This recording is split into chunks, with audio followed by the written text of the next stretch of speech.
السلام عليكم ورحمة الله. أهلا بيكم في أكلة ماما.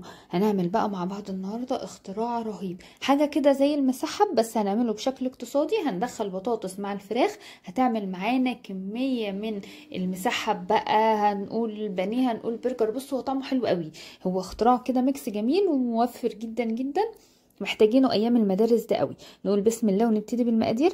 معايا اول حاجه صدر فرخه كده يكون محترم، ومعايا نص كيلو من البطاطس مسلوقه ومهروسه، ومعايا معلقه كبيره من النشا، معلقه كبيره من الدقيق، معايا معلقه كبيره من بهارات الفراخ، ومعايا كيس خلطة البرجر، وده طبعا موجود في اي سوبر ماركت او عند اي عطار. هنقلب بقى الكمية الحلوة دي والمكونات دي كده مع بعض. فايدة الدقيق عندنا والنشا انه مش هيخلي الفراخ تكش معانا، وممكن نضيف لها بيضة، وده اختياري، لو حابين تضيفوها تمام، مش حابين برضو عادي. بس هي يعني ايه، بتفرق شوية وبتديها يعني بتخليها هايشة كده وحلوة قوي. وممكن كمان نضيف نص معلقة من البيكنج باودر. نقلب بقى المكونات الحلوة دي كده مع بعضها، وبعدين بعد ما اتقلبت حلوة قوي قوي، طبعا الفراخ مفرومة والبطاطس بيوريه، كل حاجة مفروم قوي ناعم. هنفردها بقى كده في قالب عندنا، اي صينية عندنا على حسب كمية الفراخ.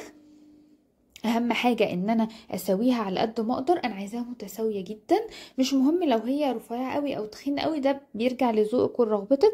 اهم حاجة ان هي متساوية، عايزاها كلها بسوى واحد. انا جيت في الصينية دي دهنت حطيت الاول كيسين نايلون من بتاع التلاجة، وبعدين دهنتهم بالزيت عشان اثبتهم كويس على الصينية، وعشان الخليط كمان ما يلزقش فيهم. ونزلت بقى بالخليط وهنوزعه كويس جدا بشكل متساوي، ومعلقه زيت كده على الوش برضو هتساعد ان هو يتوزع ويبقى متماسك معايا.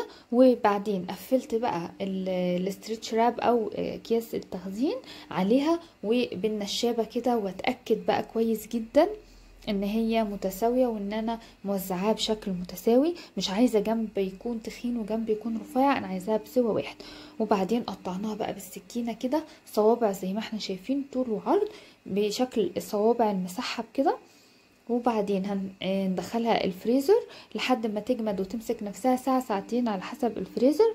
وبعدين هنخرجها نفكها تاني من بعضها بالسكينة، وهنبتدي بقى ننزل في الخليط بتاعنا اللي هو عبارة عن كوباية من الدقيق، دقيق ذرة او دقيق ابيض عادي، كوباية ونص من المية، ومعايا شوية ملح كده صغيرين، فلفل اسود. وهنقلب بقى الخليط ده مع بعضه. وفي طبق تاني انا مجهزة خلطة الكريسبي اللي هي بتاعت كنتاكي، البقسماط الخشن اللي بيجي من عند اي عطار، بيجي بالكيلو. بديله بس فرمة كده، انا مش عايزاه يكون خشن قوي. وهبتدي بقى انزل في خليط السائل ده مرة واحدة بس، وعلى خليط الكريسبي مرة واحدة بس. هي ما شاء الله معاكم مش هتحتاج ان انتوا ترجعوها تاني في السائل وفي الكريسبي، هي من اول مرة بتاخد كفر حلو جدا وشكل حلو قوي، مش محتاجة اكتر من مرة واحدة بس. شايفين صدر فرخة عمل لنا كمية، يعني ما شاء الله كمية وفيرة جدا. يعني انا تحت الكيس ده في طبقة كمان، يعني انا حاطة طبقتين فوق بعض، عملت منه ما شاء الله كمية حلوة قوي. بينفع جدا في المدارس، سندوتشات، هينفعنا في الاكل العادي، ممكن تعمليه جنب مكرونة، جنب رز بسمتي، جنب اي حاجة زي ما تحبي، ما فيش اي مشكلة خالص. حاجة كده جاهزة معاكي، يعني هتخرجيها من الفريزر على الزيت على طول تتحمر بس، وطعمها رهيب. عايزة اقول لكم ان ميكس البطاطس مع الفراخ رهيب بجد، ميكس البطاطس مع الفراخ رهيب، والبطاطس مش مضيعه طعم الفراخ خالص. كل دور البطاطس ان هو ضاعف لنا الكميه وخلاها حاجه كده وفيره واقتصاديه، لكن الطعم حلو قوي قوي قوي. طري كده البطاطس، مطرياها جوسي قوي من جوه، طريه وطعمها بجد حلو وكريسبي من بره.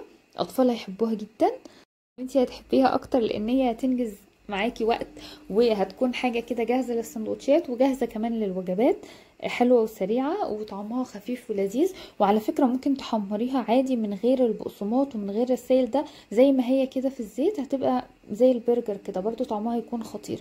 ده شكلها بقى كده وهي في الزيت، شايفين بقى واخدة اللون كده حلو جدا، وطعمها بجد بجد يستحق التجربة. لو عجبتكم الوصفة ما تنسوناش بالدعم. لايك وشير وسبسكرايب للقناة وفعلوا زر الجرس عشان يوصل لكم فيديوهات وإشعار بكل فيديو جديد من قناتكم أكلة ماما. أشوفكم فيديو جاي على خير. سلام.